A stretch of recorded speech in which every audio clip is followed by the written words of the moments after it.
Bonjour à tous. Encore aujourd'hui une vidéo sur les législations. Alors c'est une question qu'on m'a déjà posée. En cas de divorce, comment ça se passe? Alors on va vous expliquer tout ça par rapport au chien, etc. Enfin l'animal en général. En cas de divorce, comment ça se passe? Tout de suite, générique.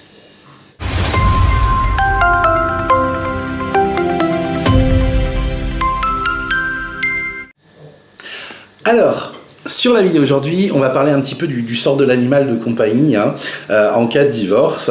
Alors, j'ai pris des petites notes parce que je ne suis pas juriste, mais j'ai les réponses directement venant d'une avocate spécialisée.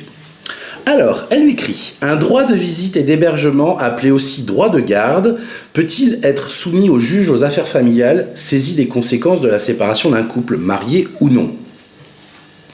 Le Code civil ne prévoit le droit de visite et d'hébergement que pour les parents sur leurs enfants et non pas pour les maîtres sur leurs animaux. C'est pas tout à fait la même chose. Même si nos petits chiens, nos petits chats, c'est un peu nos bébés, légalement parlant, ce ne sont pas les enfants. Ne l'oublions pas.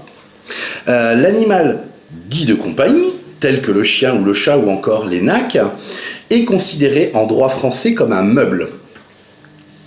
C'est donc le droit des biens qui sera appliqué et le juge ou le notaire recherchera l'existence d'un titre de propriété concernant l'animal et appliquera les règles de liquidation-partage relatives aux biens meubles selon la situation matrimoniale des conjoints.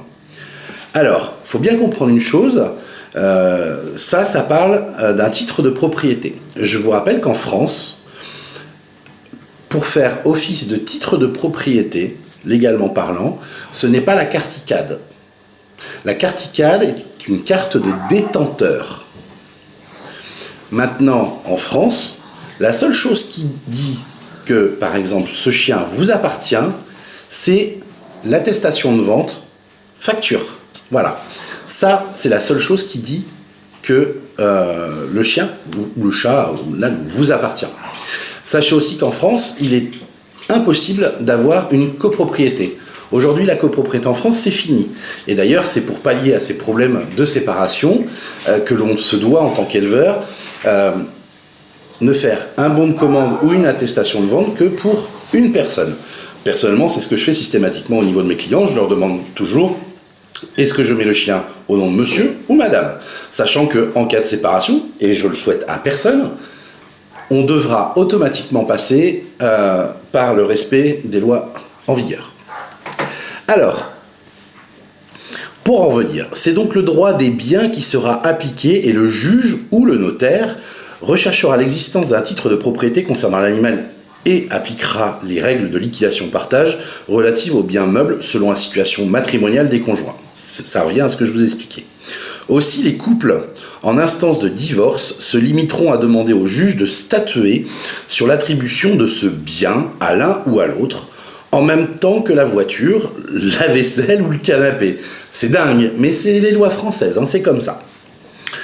Encore, les couples non mariés ne pourront pas saisir le juge aux affaires familiales en cas de séparation, de la fixation de la résidence de leur chien, ni de l'organisation d'un garde partagé, ni du versement d'une pension alimentaire. Ouais, ça peut aller loin, je vous rassure. Aujourd'hui, il n'y a pas trop de limites, des fois, il y a ça. Ça plafonne, ça plafonne. A priori, rien n'interdit aux couples s'engageant dans une procédure de divorce par consentement mutuel de définir, dans leur convention de divorce, un mode de garde de leur animal et fixer une contribution à son entretien. Eh oui, ça existe. A noter que l'article 515-14 du Code civil, créé par loi numéro 2015-177 du 16 février 2015, dispose que les animaux sont des êtres vivants doués de sensibilité. Sous réserve des lois qui les protègent, les animaux sont soumis au régime des biens. Cet article pourrait être invoqué pour soutenir l'attribution de ce bien meuble particulier qu'est l'animal de compagnie, et l'un ou l'autre des époux selon les circonstances. Donc vous avez compris, je suis désolé, je ne suis pas très doué dans ces trucs de législation. Si vous avez des questions, n'hésitez pas. Et puis d'ailleurs, abonnez-vous, likez, partagez. Et puis si vous avez des commentaires, vous me les mettez sous la vidéo sur YouTube. À ce moment-là, je récolterai vos questions, je contacterai l'avocate en question, je lui poserai les questions et on y répondra directement. Bien sûr, en dessous de cette vidéo, vous trouverez dans la partie descriptif les textes de loi qui pourront vous aider. Le mieux étant d'être clair, net et limpide.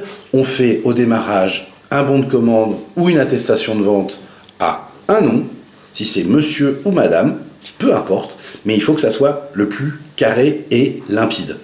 Je sais très bien, et ça malheureusement c'est le cas, aujourd'hui quand on est en couple, qu'on soit marié, pacsé ou même en couple normal, quand on veut prendre un chien, on ne pense pas à ces choses-là. Ce n'est pas, il faut pas le prendre mal du tout, que ce soit d'un côté ou de l'autre, c'est juste pour, en cas de problème, en cas de, c'est purement tranquillisant, parce que n'oubliez pas, que ce soit moi ou d'autres personnes, lorsqu'il y a séparation, des fois ça peut être, il peut y avoir des complications. Et à ce moment-là, si tout va bien des deux côtés, qu'on arrive à s'entendre, ça va, mais vous savez comment ça se passe de nos jours. Vous êtes dans une situation et vous avez toujours Pierre, Paul, Jacques, Jean, Jacqueline, Marie-Thérèse, Charlotte, qui se mêlent de vos affaires et qui vous en met plein la tête et ça part en sucette. C'est ce qui se passe souvent malheureusement lors de séparations ou autres, parce que les gens se mêlent de tout. Voilà. Donc le mieux, c'est toujours de gérer les choses à l'amiable, parce que la justice française est très très longue, très coûteuse. Donc le mieux, c'est de faire votre accord à l'amiable. Et si dès le départ, vous avez ce bon de commande, cette attestation de vente facture qui est claire et limpide, vous n'aurez jamais de problème. Voilà. En attendant, j'espère que cette vidéo vous aura plu. Moi, je vous dis à très bientôt. N'oubliez pas, abonnez-vous, likez, partagez, c'est important. Abonnez-vous, c'est gratuit. Je vous dis à très bientôt. Ciao les amis.